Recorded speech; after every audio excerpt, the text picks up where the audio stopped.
So question 3 says that Tamara receives a weekly allowance from the time she is 10 years old until she is 16. The amount she receives depends on her age. So at 10 years of age, she's receiving $2 a week.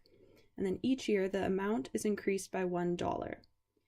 So we have T equaling the age of Tamara in years, and D equals the allowance she receives in dollars.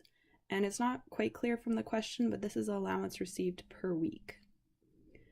So the question is asking us to write an equation that expresses D as a function of T. So we want D to equal some function of T. So let's think about this a bit. So we're starting out at $2 a week from the beginning. And then for each year past 10 years of age that Tamara gets older, she's getting $1 more per week. So we can start to write this equation as D equals 2 for the initial $2 she's receiving, plus 1 for every additional dollar she receives for each year she gets older. So when she's 10 years old, she doesn't receive any extra money besides the $2. So we can write this as 1 times T minus 10. So when she's 10 years old, the second part is going to evaluate to 0, and so she's just receiving $2.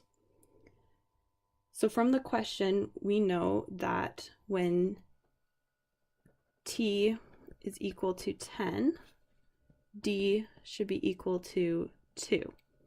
And if we plug T equals 10 into this equation we've come up with, we do indeed get D equals 2. And we can test our equation for other values of T that we can think about. So when she is 1 year older, D should equal 3. And our equation does work out for this. But the equation we have here is kind of messy, and we can simplify it quite a bit. So let's do that. You can say D equals 2 plus 1 times anything is just that. So 2 plus T minus 10.